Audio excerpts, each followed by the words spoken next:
Hi everyone, my name is Tyler Lycan, and I'm a Maritime Security Researcher for the Stable Seas program at One Earth Future. For the next 5 minutes, I'm going to be talking about how terrorist groups exploit seas and geopolitical choke points in pursuit of their goals. A few months ago, our team released Violence at Sea: How Terrorists, Insurgents, and Other Extremists Exploit the Maritime Domain. A major aim of this report is to show how inattention to seas allows terror groups to continue operating even when land-based counterterrorism efforts are otherwise successful. This tendency to ignore the maritime is known as sea blindness. We focus on how violent non-state actors are able to conduct operations and pursue financial activities. To easily describe forms of maritime exploitation, we created a novel 5T framework which slots activities into 5 categories: tactical support, target, take, traffic and trade, and tax and extort. Within these categories, which I will be describing shortly, each group was designated a score from 1 to 4 based on their level of activity. Tactical support is the movement of fighters, guns, ammunition, and other combat-related resources, and includes raids on land targets launched from the sea. Targeting refers to the intentional use of violence against maritime targets. The attacks on the USS Cole and Super Ferry 14 are examples of this activity. Take, traffic and trade, and tax and extort can be broadly understood as financial activities. Policymakers and financial regulators can leverage knowledge of these flows to undermine and financially dismantle these groups. Take activities include armed robbery at sea, piracy, theft, and kidnapping for ransom. Traffic and trade is a highly common activity in which groups co-opt licit and illicit trade in order to line their own pockets. Oftentimes, this will require joining or establishing an organized criminal network within the industry they plan to exploit.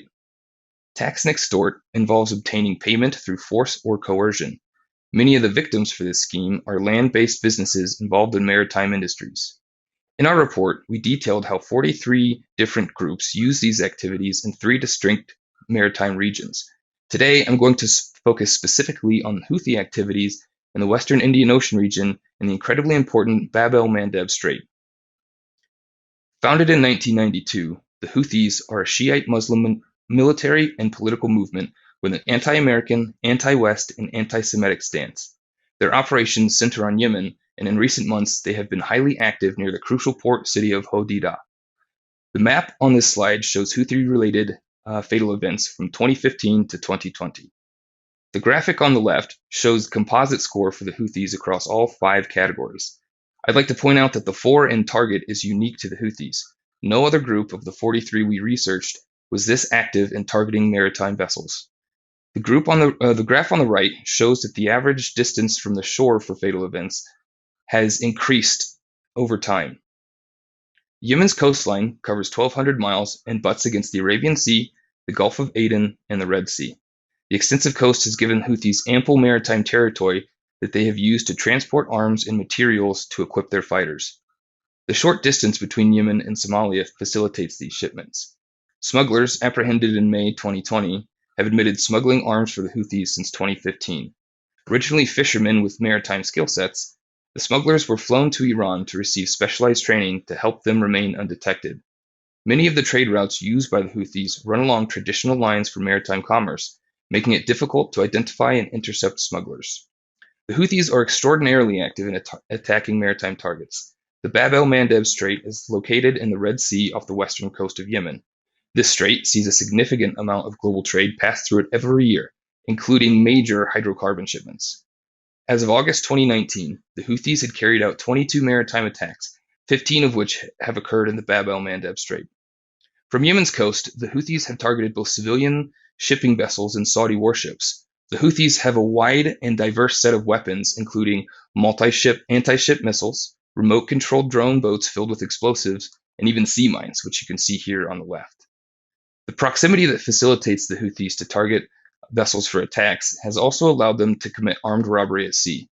In November 2019, Houthi militants in 2 speedboats hijacked and robbed a Saudi tugboat hauling a South Korean drilling rig. Although this type of activity can be lucrative, it makes up a smaller portion of the Houthi financial portfolio. Weapons, while a necessary resource for war, can also be used as a financial resource.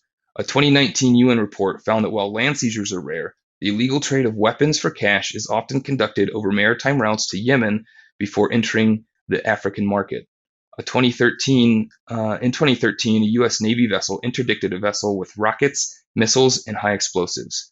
Many of these weapons originate in Iran and are smuggled in small boats called dhows. Once in the Gulf of Aden, these dhows meet with other small boats, typically quicker and motorized, before committing a ship-to-ship transfer. These are conducted in open waters and are a viable option mainly due to a lack of Yemeni security presence on their coast. Terror groups will often infiltrate and extort ports and port businesses. The Houthis, however, have found a novel way with which they are extorting several actors, including Yemen and the United Nations. Their scheme involves the FSO Safer, a degraded oil tanker holding 1 million barrels of oil. This vessel is moored in Houthi-controlled waters in the Red Sea off the coast of Yemen. The Houthis want to retain all proceeds from the sale of the oil aboard and are refusing to allow repairs or UN inspections of the vessel without this guarantee. Unfortunately, the FSO Safer is a major bargaining chip for the Houthis and may very well turn into a major disaster. The Houthi presence along the Bab el-Mandeb Strait has given the group a wide set of readily available targets for attack, as well as offered several major sources of income. As the conflict in Yemen continues, their exploitation of this geopolitical choke point will likely increase in both scope and frequency.